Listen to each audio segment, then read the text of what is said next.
Vive le grand procès, voilà ce qu'il faudrait que nous puissions dire. Vive le grand procès parce que depuis que nous avançons, nous cheminons, nous débusquons beaucoup d'inepties politiques. Et vous savez que le peuple périt faute de connaissance et le grand procès est là pour apporter de la connaissance. Et vous savez aussi que c'est la vérité qui libère. On peut avoir des armes comme nous les avons en face, des armes, on peut dépenser tout l'argent du pays à aller acheter des armes pour combattre uniquement son peuple, tout au moins le peuple du Congo, et cela ne libérera pas autant que la connaissance. C'est pour cela que nous prenons du temps dans R7 de pouvoir approfondir au maximum les éléments de connaissance parce que nous savons et nous en avons la forte conviction que la connaissance libère. Vous connaîtrez la vérité, disait Jésus, et la vérité vous rendra libre. Donc c'est pour cela que nous voulons reprendre quelques éléments, peut-être pour conclure cette première partie de ce débat. Lorsque j'ai dit je suis tribaliste, et en réalité, je n'ai pas changé d'avis, malgré toutes les réactions que j'ai suscitées, malgré toutes les réponses, parfois même, je dirais, inopinées. Malgré tout cela, je suis convaincu que je suis tribaliste. Parce qu'au fond, quand je regarde ce que c'est qu'être tribaliste, en profondeur, étymologiquement, le tribaliste est celui qui est tellement excellent dans sa tribu, dans la connaissance de sa tribu, dans la défense de sa tribu, qu'il en devient la tribu. C'est-à-dire qu'il devient pratiquement le miroir même de la tribu. Donc, il est ancré dans les valeurs profondes de la tribu. Et c'est la même chose quand on remonte un peu plus loin. Le nationaliste n'est rien d'autre que celui qui aime tellement sa nation. Il est prêt à tout donner pour cette nation. Et il intègre et il incarne la nation. Donc, au fond, il n'y a ni honte ni peur à en avoir. Parce que, à travers l'histoire, à travers les combats politiques, les combats d'idées, combats idéologiques, les gens ont bien compris que pour vaincre une tribu, il fallait combattre les tribalistes, c'est-à-dire ceux qui étaient les plus ancrés dans la tribu. Et il en est de même que pour vaincre une nation, et il fallait combattre les nationalistes, et ceux qui sont les plus durs à cuire, comme on dit, mais en réalité, c'est ceux qui intègrent totalement les valeurs profondes de la nation, de telle façon que pour eux, la nation, c'est comme pratiquement s'ils étaient la peau de la nation. C'est-à-dire qu'ils sont là pour être véritablement la nation elle-même. Et quand ils parlent, c'est la nation qui parle. Et donc, vous voyez bien mon cheminement. Je suis un vrai tribaliste. C'est pour cela que je suis un vrai nationaliste. C'est-à-dire que je demande à ce que chacun devienne tribaliste. Et ils deviennent tribalistes au point d'incarner véritablement leur tribu. Et je voudrais que les gens deviennent tribalistes au point où ils appliquent même dans la vie publique les valeurs de leur tribu. Si on leur dit ne pas voler, ils ne doivent pas voler parce que tout d'un coup, ils sont députés, ministres ou tout ce que vous voulez. Mais ils doivent garder l'intégrité et le respect de leur tribu.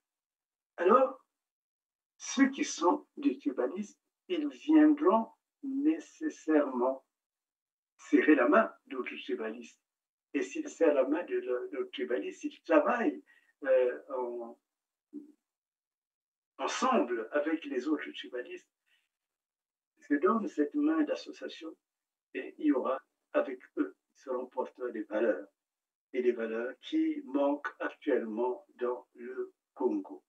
Et il est très important que cela soit compris et pour que nous puissions construire la nation, dépasser l'État qui n'est qu'une institution qui a été surtout développée à partir de la Convention de Montevideo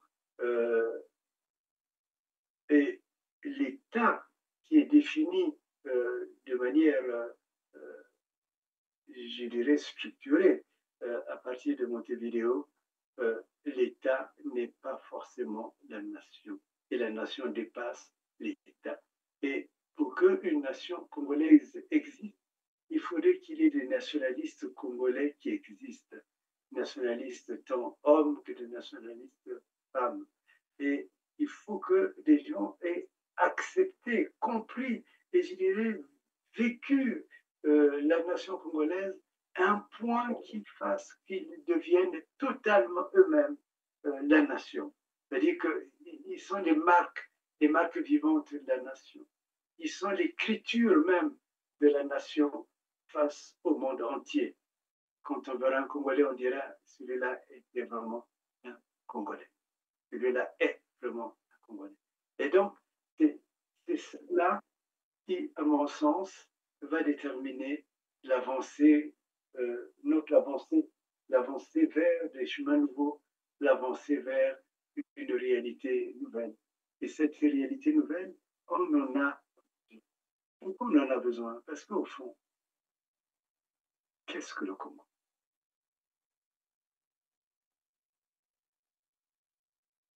Le Congo n'est pas ce que l'on voit.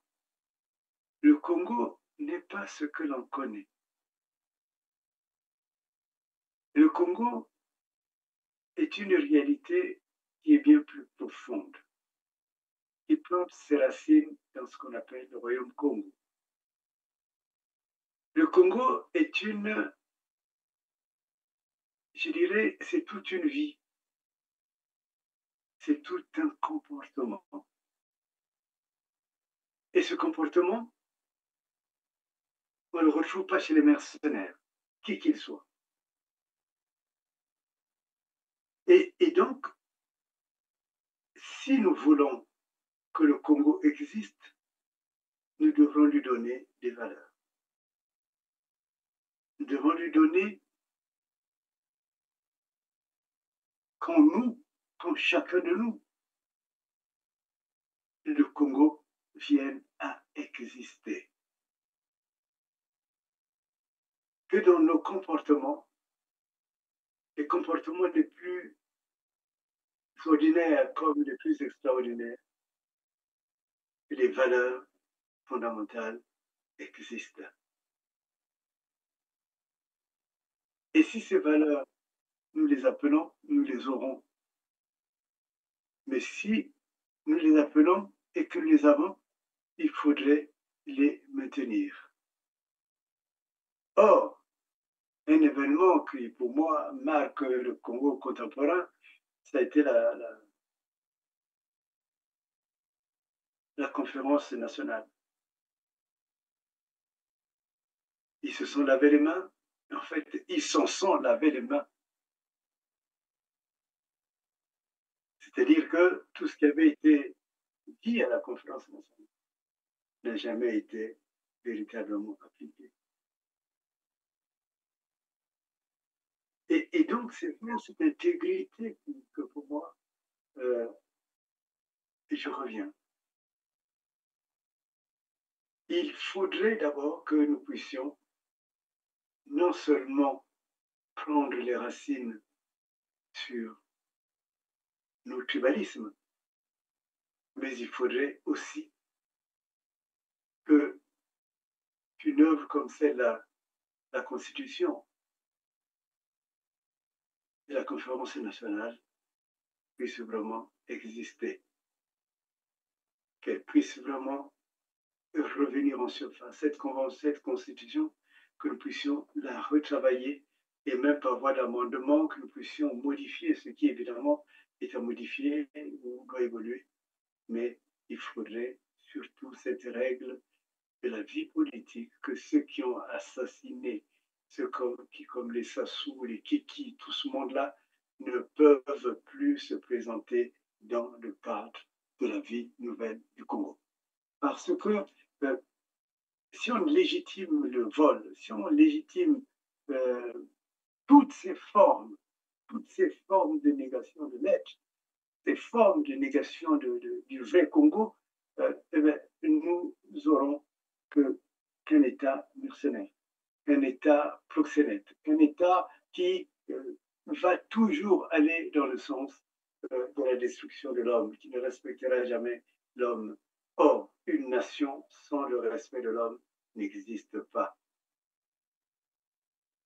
C'est l'homme qui crée la nation.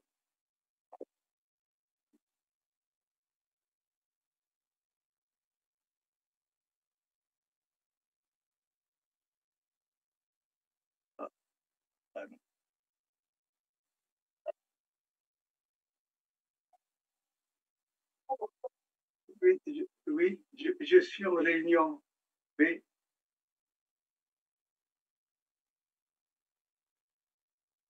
Il y a quelque chose de grave?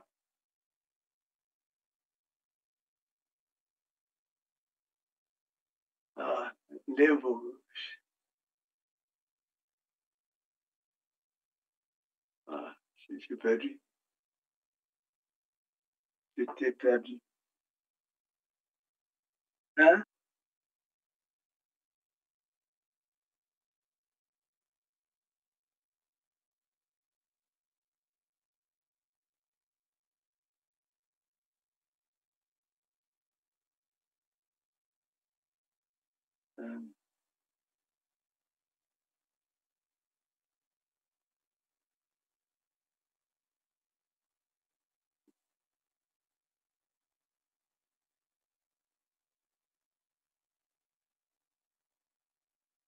Ah, mais moi j'aime quand je te vois. Enfin.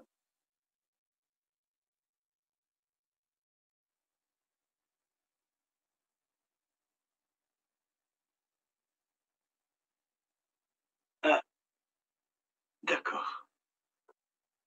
Et tu arrives à me capter?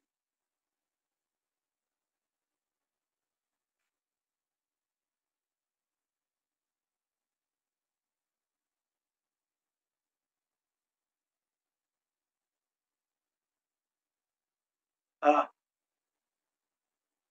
et pour la porte. Ah, mais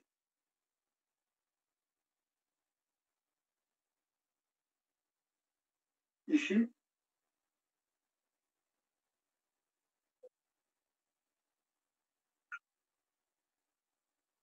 c'est bon comme ça? Alors, c'est même pas ce que j'ai dit. Ah, ok. Euh,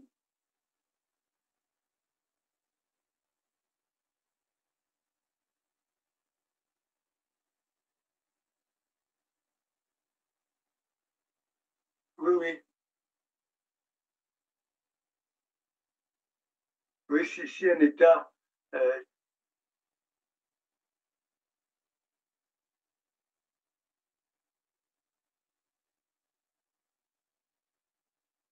voilà, oui, oui, oui, c'est ça. Donc,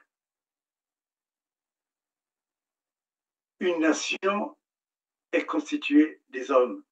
Et donc, un État qui ne respecte pas l'homme n'est pas une nation. Il peut avoir le cadre international d'État, mais il n'est pas une nation. Or, ce qu'il nous faut rechercher, c'est la nation. Parce que dans la nation, il y a les hommes tribalistes, des hommes convaincus des valeurs qui sont les leurs, mais des hommes aussi qui sont dans l'intégrité, de telle façon que désormais, et plus que jamais, le pays ne devienne pas un pays des mercenaires. Parce que si nous continuons à légitimer ce fonctionnement que nous voyons, nous allons créer un État, disons, qui deviendra un véritable État de pirates. C'est-à-dire que celui qui peut voler le mieux, il va voler. Celui qui peut tuer pour pouvoir s'accaparer toutes les richesses de la nation, mais il va le faire. Celui qui va aller former ses enfants en utilisant l'argent public et non pas en prenant uniquement de son salaire, il va aller mettre ailleurs, et partout où c'est possible, ses enfants, en réalité, des enfants qui deviendront à leur tour des voleurs. Ce Congo-là n'est pas le Congo.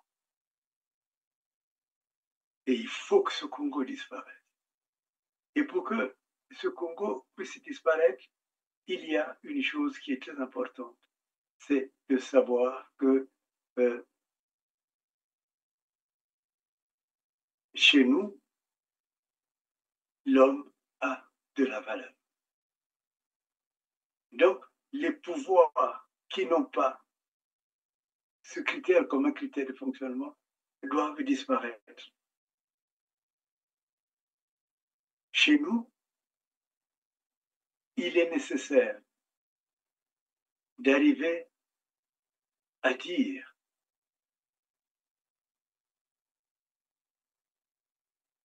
que telle ou telle autorité n'est pas une autorité légale. Il faudrait donc qu'on arrive à mettre la différence entre le pouvoir, puisque tout se joue actuellement au Congo autour du pouvoir, entre le pouvoir et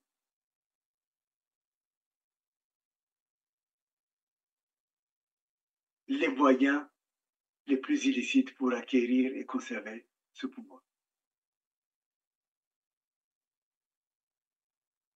Il est important de savoir que notre lutte désormais doit se muer, doit changer et de camp et de terme.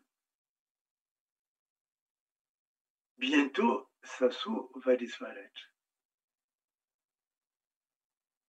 Derrière les kikis, les Gideos, comme on les appelle, celui qui disait qu'on a tué dans le poule et le ciel ne nous est pas tombé sur la tête. Et tout ce monde, ce sont des individus. Certes, nous les combattons, mais nous avons à lutter contre les esprits qui les animaient. Et ces esprits, ce sont ces esprits qui constituent le système. Quand on parle du système Sassou, c'est-à-dire que c'est l'archétype qui est celui de tuer les autres, de voler, de les cacher. Et en fait, tout ce qu'ils appellent les antivaleurs, c'est celles dans lesquelles ils se votent totalement. Donc nous avons à lutter certes contre ces gens qui exercent le pouvoir actuellement de manière la plus écervelée qui soit. Mais pas de là ces gens, nous avons surtout à lutter contre le système. Et je peux vous assurer que c'est sans doute le plus dur. Parce qu'on a habitué les femmes congolaises à la prostitution, alors que c'était des femmes de grande valeur. On a habitué la jeunesse à se prostituer aussi. Et les hommes qui sont devenus des femmes pour ces gens. On a habitué la jeunesse à la corruption. Donc il faut corrompre pour pouvoir exister. On a habitué les gens non pas à l'effort, mais à la paresse. On a habitué les gens à la dépense, parce qu'il faut montrer qu'on est riche, et donc à paraître,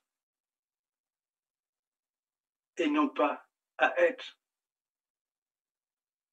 Et c'est tout ce système après qu'il faut arriver à broyer, ce système qu'il faut laver.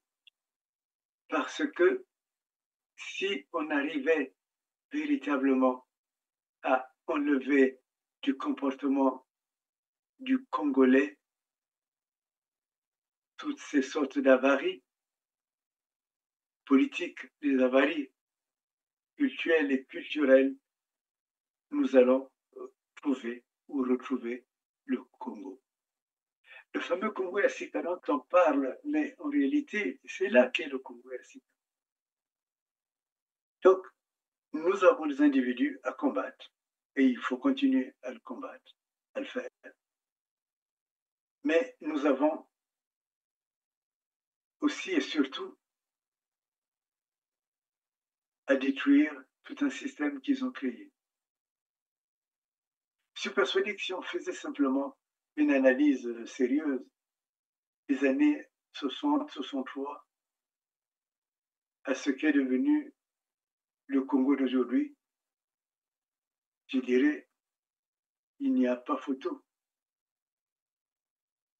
On voit que ce qui nous est arrivé, ce qui nous arrive, n'est pas du tout ce que nous étions. D'abord, en termes statistiques, on a beaucoup perdu.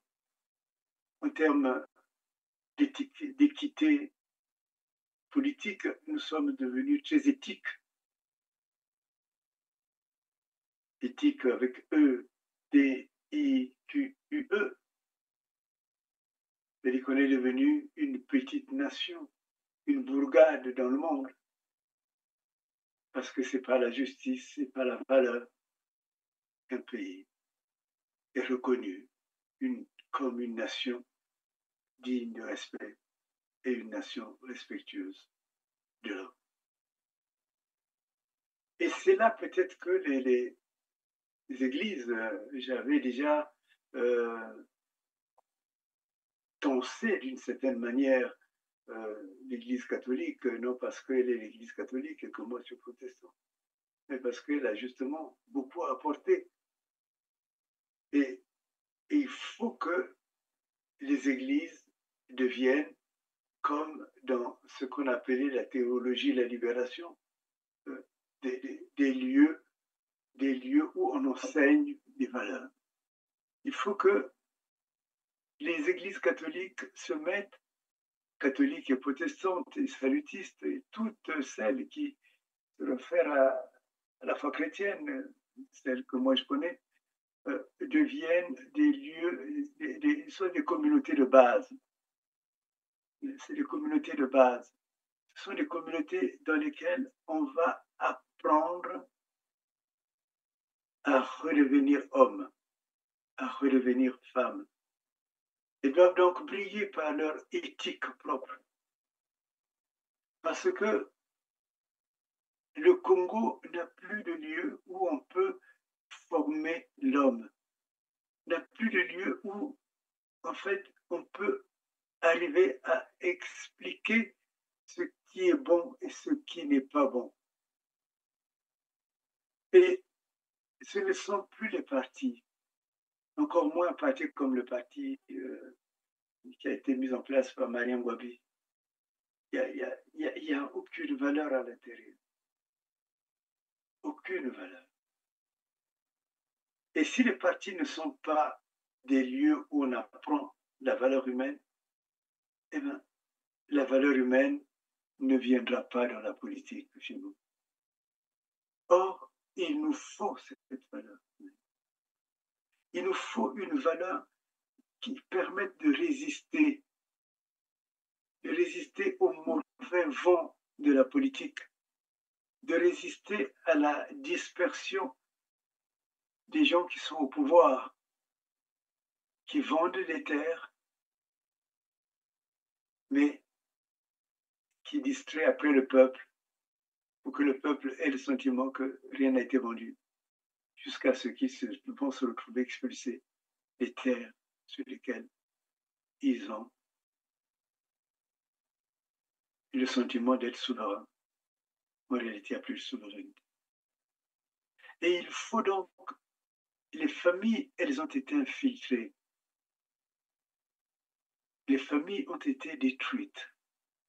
Et donc, la famille qui a peur de ceux qui sont au pouvoir ne sera pas le lieu où on va enseigner ce que c'est qu'être vraiment un homme libre.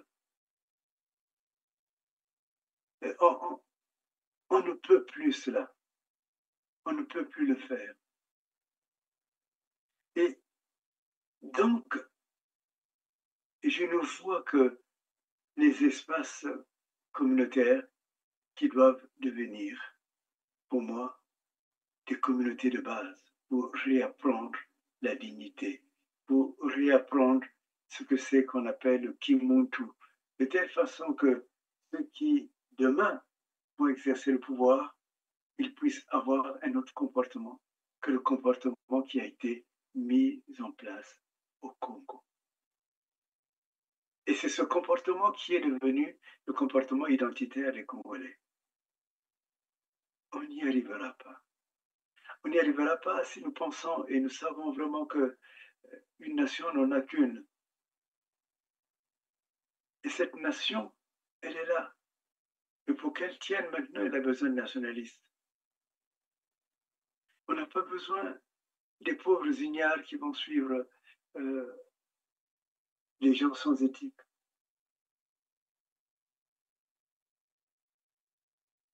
Parce que, on le sait, et vous le savez aussi, mes amis, qu'un aveugle ne peut pas conduire d'autres aveugles. Parce que si l'aveugle est au pouvoir, et si l'aveugle règne sur les aveugles, d'abord personne ne dira à l'aveugle qu'on se trompe de chemin, que ce chemin n'est pas le nôtre. Et mieux encore, l'aveugle va conduire tout le monde dans le ravin. Et c'est le cas actuellement. Nous sommes dans le ravin. Parce que comment vous comprendrez que le trésor soit vide et que les Congolais soient riches à l'étranger? Comment vous comprendrez que le Congo soit totalement endetté alors qu'ils ont de l'argent dans les paradis fiscaux? Comment vous comprendrez que les gens meurent de faim au Congo, un petit pays, une petite population, alors que le même Congo produit tous les jours des barils de pétrole et l'argent ne revient jamais au Congo? Comment vous comprendrez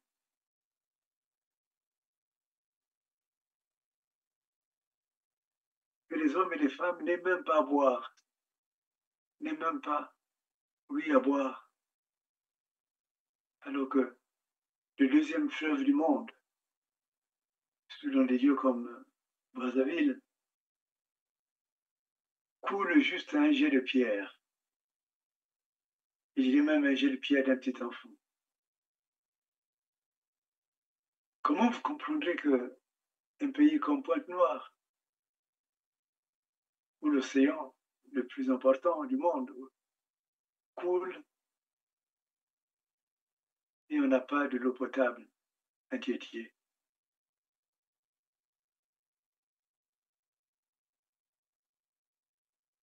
Mais comment vous comprendrez que les gens qui sont payés même au lance-pierre un petit salaire, dans une monnaie la plus faible du monde, mais que ces hommes-là, on ne puisse même pas avoir de quoi leur payer?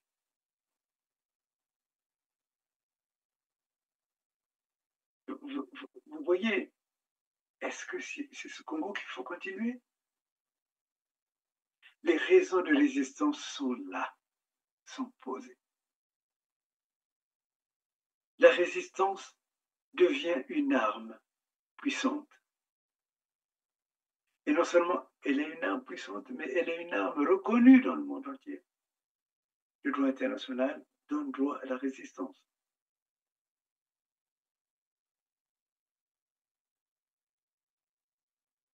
gens au pouvoir sont comme ce qu'on appelle le roi nu. Le sentiment que personne ne les voit fonctionner mal. En réalité, ils fonctionnent toujours mal. Ce n'est pas ça qu'il faut laisser à la postérité. Ce n'est pas ce Congo-là qu'il faut donner aux Congolais. Et je peux dire, ce ne sont pas les tribalistes, qu'ils soient Bembe, qu'ils soient Poulou, qu'ils soient tout ce que l'on veut, qui empêchent au Congo d'exister. Mais ce sont les voleurs. Les hommes sont loi, sont tribus.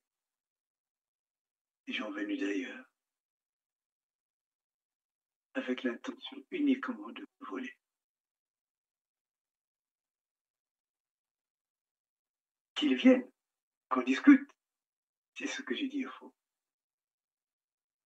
Qu'ils viennent, qu'on discute, si vous pensez que, même vous qui me regardez, si vous pensez que c'est ce Congo qu'il faut laisser à la postérité, à la génération qui monte, venez, exposez vos arguments. Mais je ne crois pas qu'il y en ait un seul qui soit un argument vrai et juste. Le Congo a choisi la mauvaise voie. Le Congo a choisi les mauvaises voies. La voie du crime, c'est-à-dire que l'homme n'y a plus de place. Et la voie du vol. Donc, dans leur conscience, ils savent bien que ces deux voies animent leur action politique. Il n'y a rien de vrai dans ce qu'ils disent. Ne les croyez pas quand ils parlent. Ce sont des fourbes, des gens habitués à déformer la vérité. Des gens habitués à mentir et qui ont fait de la politique uniquement un lieu de mensonge. Ne les écoutez pas. Ne les écoutez surtout pas. Ne leur accordez pas confiance. Nous tous, nous l'avons dit, et je suis sûr que si demain j'ouvre simplement un journal, simplement dans les réseaux, et j'ouvre une page des réseaux sociaux, je saurai beaucoup, beaucoup de choses qui sont toutes des choses mauvaises. Quand j'entends des personnes s'exprimer, quand j'entends des personnes parler du Congo, quand j'entends des gens parler de leur malheur, j'acquiers la conviction profonde que nous nous sommes trompés de chemin. Et j'aime toujours à citer Sonila Wutansi, ce grand romancier du Congo, quand il parlait de la parenthèse de sang. Et cette parenthèse, je voulais bien qu'elle... Et quand je regarde ce Congo tel qu'il fonctionne, avec le crime et le vol, j'ai envie de dire que nous vivons une parenthèse. Cette parenthèse que j'ai empruntée au grand romancier congolais, Tony Labo Tansi, et pour dire que cette parenthèse de sang doit se refermer. Maintenant, il nous faut entrer dans la résistance. Alors, la résistance, elle est nécessaire, mais il faut qu'elle ait des lieux d'expression véritable. J'ai envie d'inviter les églises pour qu'elles deviennent des lieux où on peut discrètement créer des communautés de base.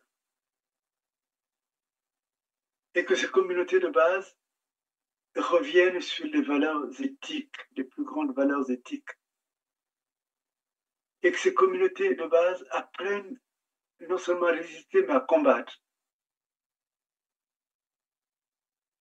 Que ces communautés de base n'aient plus peur.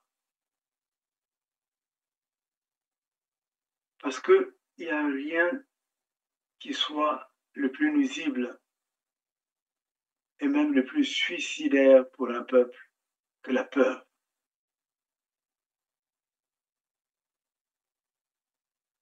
Il faut construire une stratégie de fin de règne.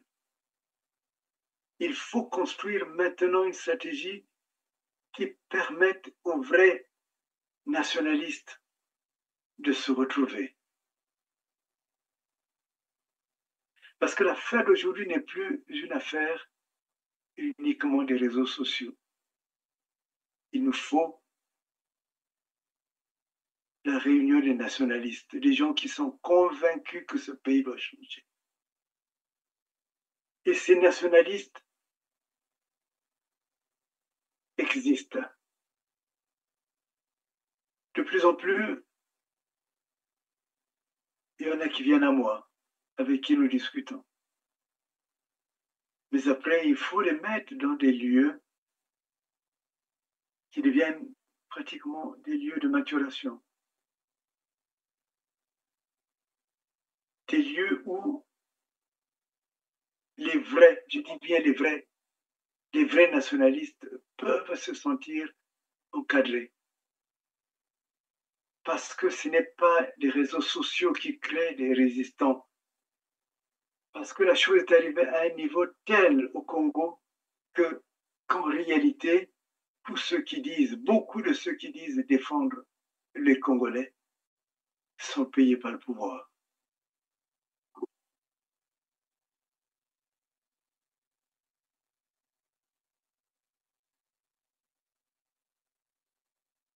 Et beaucoup malheureusement, à qui on donne le crédit d'être des défenseurs du peuple,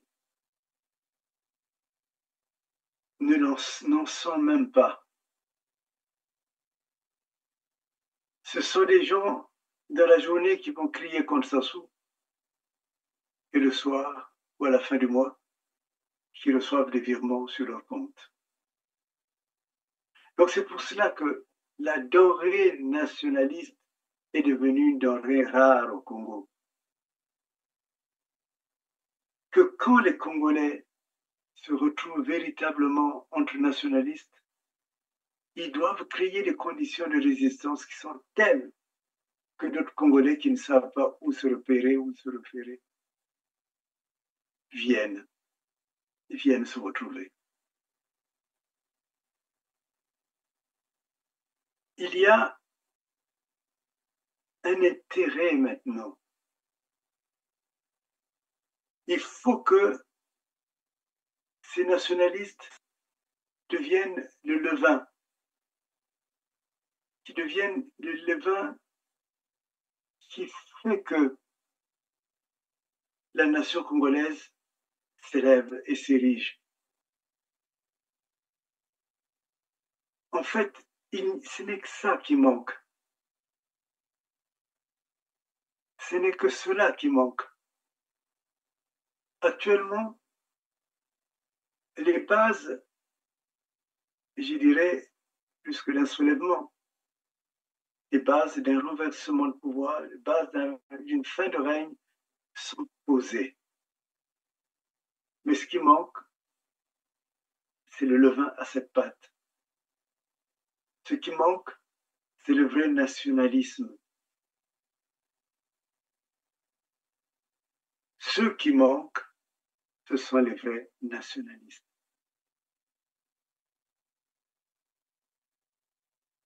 Le peu qu'il y a ne doit pas s'exposer inutilement. Le peu qu'il y a doivent créer ce que j'appelle des communautés de base pour accueillir d'autres qui cherchent où vraiment se positionner pour avoir une véritable lutte.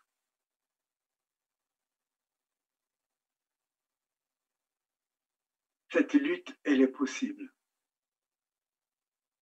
Cette lutte, elle est indispensable. Cette lutte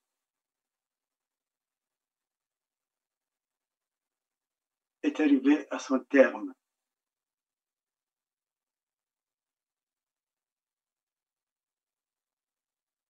Cette lutte doit produire maintenant des vrais fruits.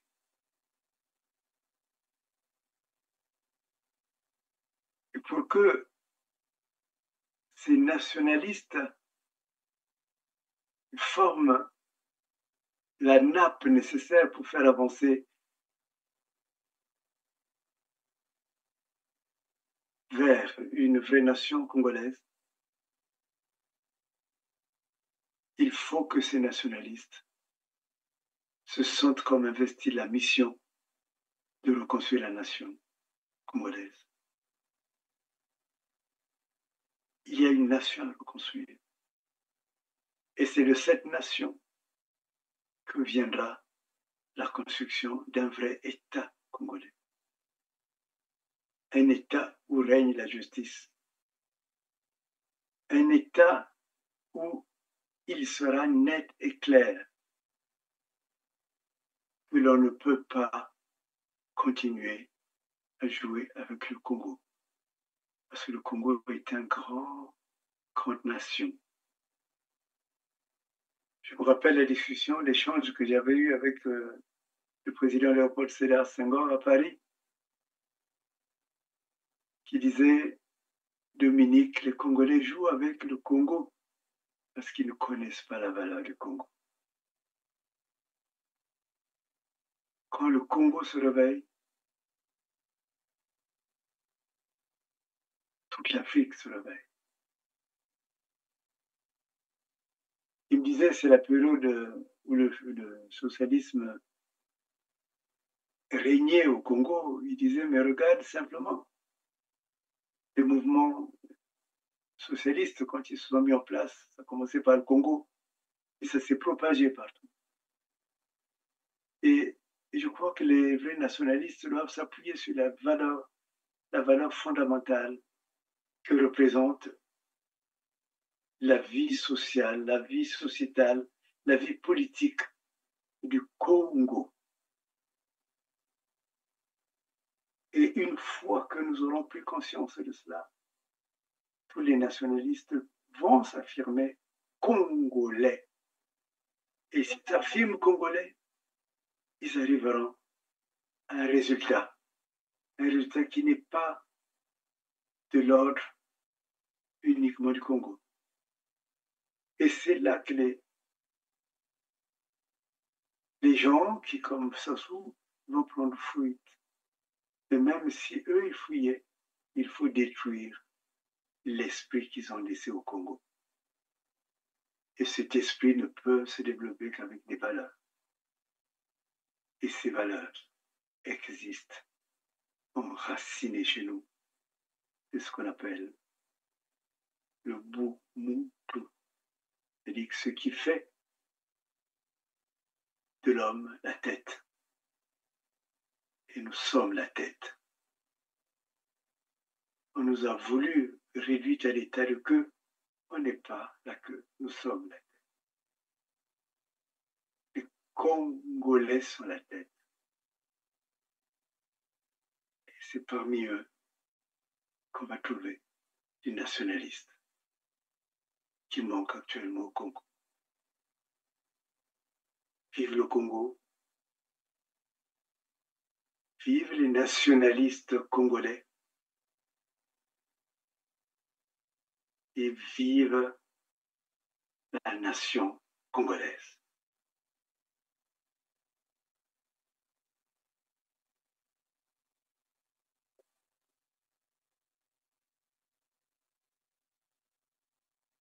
Vous tous qui avez suivi ou qui continuez à suivre le